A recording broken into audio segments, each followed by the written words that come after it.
Hello everybody, my name is Anastasia Grimmett and today I'm going to talk to you a little bit about Rasmussen's encephalitis. Now, Rasmussen's encephalitis is also commonly referred to as chronic focal encephalitis or Rasmussen syndrome. Throughout the slideshow, you'll hear me refer to it by RE just to shorten it and not continuously have to say Rasmussen's. So let's start out by what is Rasmussen's encephalitis. Well, it was first described in 1958 by Theodore Rasmussen and his colleagues, hence the name, Rasmussen's encephalitis. It is a rare and sporadic neurological disorder that is characterized by encephalitis, or inflammation of the brain, drug-resistant focal epilepsy, which is recurring seizures that affect one hemisphere of the brain, and in this case are resistant to epileptic medications, progressive hemiplegia, which is paralysis, usually on half of your body, and cognitive decline is usually seen due to injuries of the brain or seizures, and unihemispheric brain atrophy, which is the loss of brain cells called neurons affecting one hemisphere of the brain. Now let's talk about the rarity.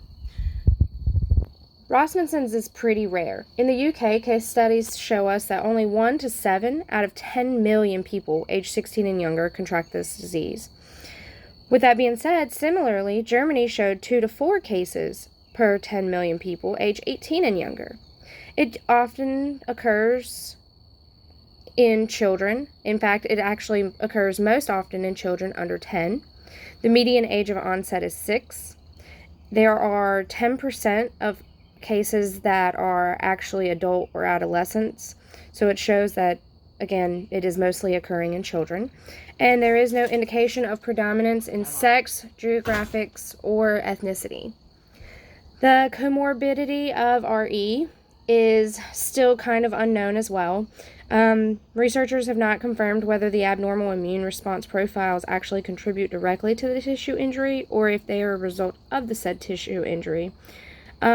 However, with that being said, there has been some cases where there are other autoimmune diseases seen with RE, such as Hashimoto thyroiditis, Crohn's disease, systematic lupus.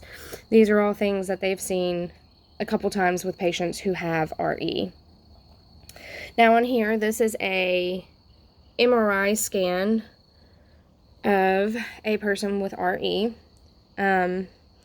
The cause is not fully known, but as of right now, research has led people to believe, or scientists to believe, researchers to believe, that the disease is autoimmune.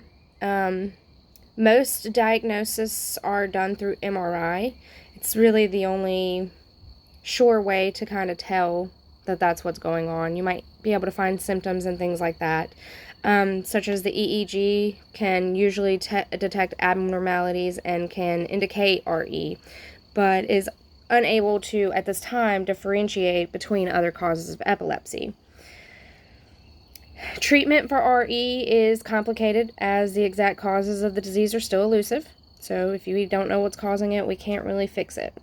To date, in fact, most treatments are just to alleviate symptoms.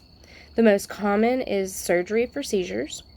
You can get a hemispherectomy, which is to remove half of the brain, or a hemispherotomy, which is a hemispheric disconnection. So you're disconnecting half of the brain, if you will.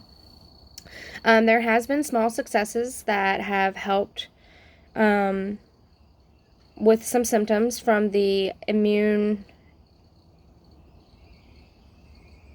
system treatments that help with modulating or suppressing the immune system. These are still being assessed, but they are at the moment at least an option to help postpone surgery. Research is still ongoing, and again, treatments are complicated. Quality of life for children with RE, it really varies with the severity and with each child. It can affect all the domains of development: your linguistic, your physical, your cognitive, your social, and emotional. Linguistic effects of RE include dysphagia, which is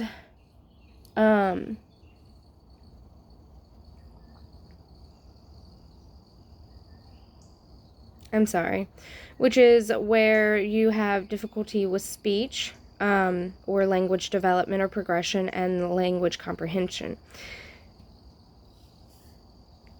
This can typically occur from your seizures or as a possible side effect of the surgery. Physical development issues obviously are the seizures and the paralysis, but we also see hymenopia in some patients, which is loss of sight in half of their visual field. Cognitive delays with RE include loss of memory, loss of motor ability, speech loss delay, difficulty learning new things. Social and emotional effects of RE include anxiety, depression, antisocial or social withdrawal, bullying, and lack of social skills. Pretty much, as you see with many health conditions, a child's social and emotional developmental domains may suffer. There are many educational supports that we as teachers can provide to children. The biggest one is obviously understanding IEPs under the federal law of IDEA and Section 504 of the Rehabilitation Act of 1973. We're pretty much only limited by our creativity and our resourcefulness as far as finding a way to help these children if they are not so severe that they're already staying home anyhow. The biggest things we can do is maintain patience and practice routines. We can strive for an open, clean, and organized classroom. We can work closely with family and caregivers and the child to actually really get to know them. But in addition to that, we can make sure that we have first aid and knowledge of the child's needs, first aid for epilepsy. Our environment is welcoming, positive. We choose our seating correctly, our lighting, our noises, and distractions. And this is all to help with the epilepsy or the vision. Assignment modifications, we could allow them to submit orally. Recorded lessons, because people with seizures do tend to miss more school than people without seizures. And allow our assignments just be a little shorter, let them get through them a little easier. We can work with specialists. We can work with AT specialists if they're available, speech therapists, other medical personnel in the child's life. Social and emotional support, directly teaching social and emotional development is one of the best ways we can help any child in this area. We need to have books that are available that teach about seizures, and, maybe they teach about being in a wheelchair because they're partially paralyzed or things of that nature. Activities, we need to teach acceptance and not allow bullying in our classrooms. And we need to maybe help them receive counseling either through the school or maybe connect their parents with someone outside of the school. And then, of course, we can always use technology like communication boards, text-to-speech, wheelchairs, large print. These are all things that would help a child in our classroom. There are organizations that can help the child outside of the classroom. These include the Encephalitis Society, RE Children's Project, and the Hemispherectomy Foundation.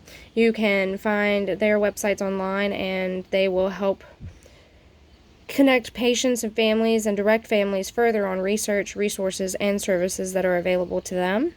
And then the next 3 slides are just my resources listed if you'd like to go learn more about Rasmussen's disease.